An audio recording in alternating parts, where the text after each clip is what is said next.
अच्छा, जब भी मैं बात करता हूँ 3i इन्फोटेक की तो लोग बहुत ज़्यादा फैसिनेटिंग हो जाते हैं कि ये स्टॉक ने बहुत अच्छे रिटर्न पिछले कुछ सालों में निकाल के भी दिए लोगों को, तो यहाँ पर आगे भी रिटर्न बनेंगे। तो क्या कंपनी के फंडामेंटल जस्टिफाई करते हैं?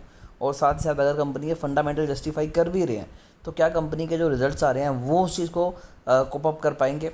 तो सारे क्वेश्चंस के आंसर देने की कोशिश करेंगे। साथ ही कंपनी के क्वार्टर 4 के रिजल्ट कैसे आएंगे वो भी मैं आपको बताऊंगा। आज 5% की तेज़ी, पिछले 5 दिनों में गिरावट, पिछले एक मंथ में 4% के रिटर्न, 6 मंथ में 12% के रिटर्न, पिछले एक साल में 25% के पॉजिटिव रिटर्न है। पिछले 5 सालों में स्टॉक ने 933% के पॉजिटिव रिटर्न दिए हैं। और गिरावट को निकाल दिया जाए तो स्टॉक ने तकरीबन तकरीबन आपको दिए हैं 5,000% से ज़्यादा के रिटर्न। और इसके बावजूद क्या यहाँ पर इन्वेस्टमेंट करेंगे? क्योंकि 2022 के बाद बहुत अच्छे जंप दिखाई दिए थे। एक अच्छी न्यूज़ें भी आई थी, डीलिस्ट हो के रीलिस्ट हुई, प्रमोटर होल्डिंग बढ़ेगी, बहुत चीज़ें चली। बट अभी क्या वो चीज़ें सच होती नज़र आएंगी? 690 करोड़ की मार्केट कैप, डिविडेंड पे नहीं करती, बुक वैल्यू 25 की है, स्टॉक ट्रेड कर रहा है 40 रुपीज़ के ऊपर। और सबसे बड़ी बात की स्टॉक पे मेंशन नहीं है, रिटर्न ऑन कैपिटल एम्प्लॉयड 3% से भी कम है, रिटर्न ऑन इक्विटी तो 0.45 है, उसके बाद रिटर्न ऑन एसेट्स 0.31, यहाँ पे प्रमोटर होल्डिंग ज़ीरो। अब रीलिस्ट के टाइम ये चीज़ें काफ़ी ज़्यादा सोची गई थी कि शायद प्रमोटर होल्डिंग इंक्रीज़ हो जाएगी, बट वो ज़ीरो रही। सेल्स कंपनी की 13% बढ़ी है, प्रॉफिट कंपनी का माइनस, यानी कि लॉस है 245% का ईयर ऑन ईयर बेसिस पे।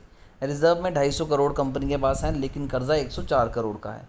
तो कर्जा कम होने की वजह से कंपनी कर्जा आराम से चुका सकती है।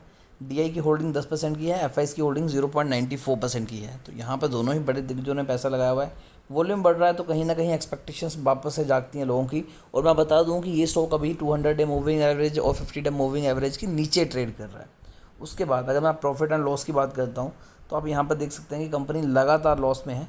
बट पिछले साल कंपनी का जो लॉस है वो -57% करोड़ का रहा है। और लास्ट ईयर में कंपनी ने तकरीबन 1 करोड़ का प्रॉफिट किया है। इससे पहले कंपनी के हालात सुधरते नज़र आए थे और लोगों ने इन्वेस्टमेंट भी काफ़ी ज़्यादा की थी। अगर मैं इन्वेस्टर्स पे भी जाऊँ तो आप देख सकते हैं कि पहले प्रमोटर होल्डिंग फिर भी 0 पॉइंट समथिंग थी, और अभी यहाँ पर आप देख सकते हैं कि प्रमोटर होल्डिंग बढ़कर हो चुकी है 0.94। तो प्रमोटर ने हल्की सी स्लाइटली अपनी होल्डिंग जो है वो बढ़ाई थी।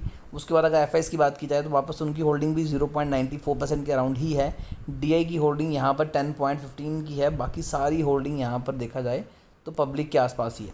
तो प्रमोटर होल्डिंग नील है, ज़ीरो कंसीडर कर सकते हैं। और एफआईएस की होल्डिंग भी तकरीबन नील है, लेकिन 0.94 1% के अराउंड आप कंसीडर करो। बाकी यहाँ पर 10% की होल्डिंग डीआई की है। तो मेजोरिटी में स्टेक होल्डर है पब्लिक। और मेरे हिसाब से कंपनी के जिस हिसाब से कंपनी ने लास्ट क्वार्टर्स में परफॉर्म किया था तो चांसेस ये हैं कि कंपनी वापस से प्रॉफिट में आने की उम्मीद तो लगा सकते हैं। बट यहाँ पर आप देखिए कंपनी का लॉस बहुत ज़्यादा बढ़ चुका है। तो क्वार्टर 4 में कंपनी को डेफिनेटली अच्छा परफॉर्म करना पड़ेगा। बट फिर भी कंपनी यहाँ per year on year basis पे कंपेयर करे तो मुझे लगता है कि यहाँ पर प्रॉफिट शो करेगी। फिर भी इस शेयर को लेके आपकी क्या क्वेरी है, और अगर आप चाहते हैं कि इनके रिजल्ट सबसे पहले आपको दिखाने देखने के लिए मिले तो अभी चैनल को सब्सक्राइब कर लीजिए ताकि कोई भी इंपॉर्टेंट अपडेट आपसे मिस ना हो।